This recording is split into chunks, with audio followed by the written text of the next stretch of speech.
Assalamualaikum warahmatullahi wabarakatuh. Perkenalkan, saya Chandra Alfiana, CGP Angkatan 10, Kabupaten Rembang.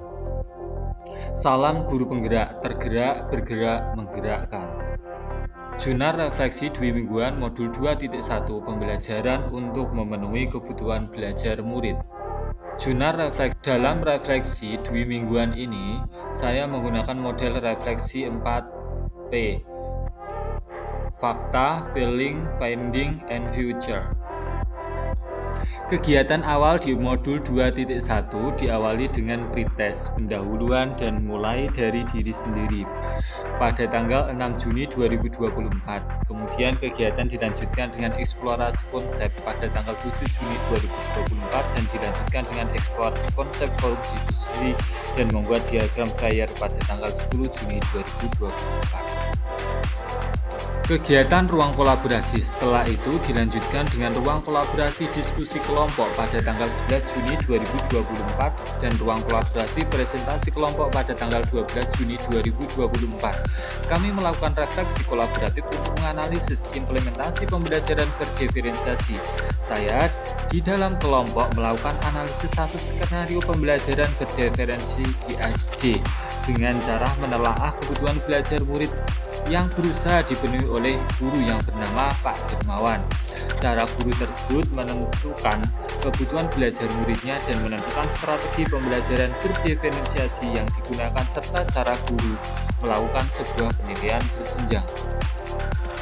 Selanjutnya, kegiatan Lokakarya 2. Dalam kegiatan ini dilanjutkan dengan kegiatan Lokakarya 2 pada tanggal 19 Juni 2024. Kami sebagai calon guru penggerak didampingi pengajar praktik memperbarui rencana prakarsa perubahan level diri dan juga rencana penyampaian penerapan disiplin positif di kelas dan sekolah. Kami dapat menunjukkan kemampuan dalam salah satu bagian praktik keyakinan kelas serta dapat menunjukkan kemampuan disiplin positif dengan segitiga restitusi.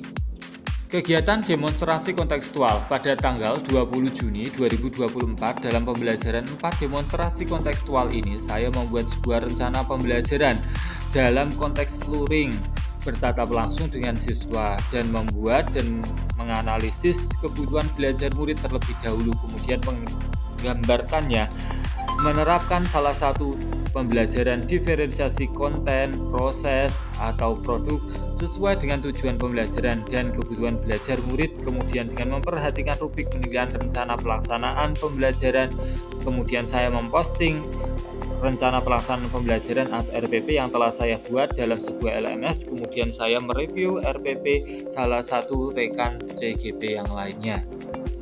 Selanjutnya, kegiatan elaborasi pemahaman bersama instruktur yaitu Ibu Karunianing Tias Rezeki pada tanggal 20 Juni 2024. Kami melakukan elaborasi pemahaman tentang pembelajaran berdiferensiasi lewat proses tanya jawab dan diskusi dengan instruktur Ibu Karunianing Tias Rezeki.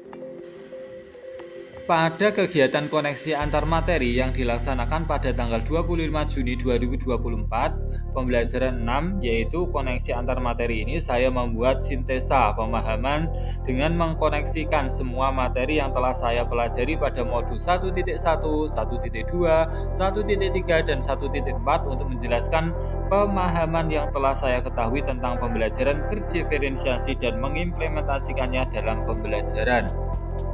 Yang terakhir yaitu aksi nyata dan penutup kegiatan ini yaitu aksi nyata implementasi pembelajaran berdiferensiasi pada tanggal 21 Juni 2024, kemudian dilanjutkan dengan penutup pada modul 2.1, setelah itu penilaian kinerja instruktur oleh CGP, dan terakhir membuat jurnal refleksi dwi mingguan modul 2.1. Feelings, perasaan saya dalam mempelajari modul 2.1 ini, perasaan saya menjadi sangat senang dan semakin antusias untuk bisa menerapkan pembelajaran berdiferensiasi di kelas.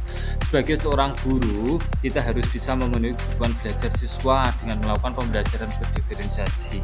Ada banyak keragaman kebutuhan belajar murid di dalam satu kelas. Hal ini sesuai dengan nilai-nilai filosofi Ki Hajar Dewantara tentang belajar menuntun segala kodrat yang ada pada anak, sehingga anak dapat mencapai kebahagiaan atau kemerdekaan baik sebagai manusia maupun sebagai anggota masyarakat.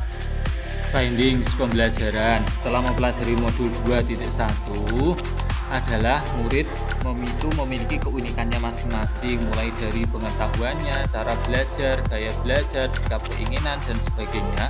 Pembelajaran berdiferensiasi ini didesain agar guru bisa menjalankan pembelajaran yang mampu mengakomodir berbagai macam kebutuhan belajar murid. Guru harus memiliki kepekaan dalam merespons semua kebutuhan belajar murid. Hal ini dapat dilakukan dengan memperhatikan bagaimana kesiapan belajar murid, bagaimana minat murid, bagaimana gaya belajar murid terhadap materi pembelajaran, dan seperti apa profil belajar murid. Kemudian di dalam kegiatan pembelajaran, guru perlu juga memperhatikan strategi diferensiasi konten, diferensiasi proses, diferensiasi produk. Dan dalam proses pengajaran, guru menggunakan penilaian berjenjang. Harapannya semua murid bisa memperoleh kesempatan yang sama dalam mengikuti pembelajaran, sehingga lingkungan menjadi aman dan nyaman yang dirasakan murid. Future penerapan setelah mempelajari modul 2.1 pembelajaran berdiferensiasi, saya menerapkan pembelajaran berdiferensiasi di kelas secara efektif, memetakan kebutuhan belajar murid berdasarkan kesiapan, minat, dan profil belajar murid agar saya dapat menentukan perbedaan konten, proses, serta produk dalam kegiatan pembelajaran, serta penilaian berjenjang yang akan saya lakukan. Dalam pemetaan ini bisa dilakukan melalui dari data murid pada tahun sebelum dia naik kelas atau semester sebelumnya, melalui angket, melalui pengamatan atau wawancara dengan rekan guru yang mengajar pada kelas sebelumnya, atau juga melalui wawancara dengan wali murid. Sekian refleksi 2 mingguan modul 2.1. Saya Chandra Alfiana, CGP Angkatan 10 dari Kabupaten Rembang. Terima kasih banyak. Wassalamualaikum warahmatullahi wabarakatuh. Salam guru penggerak.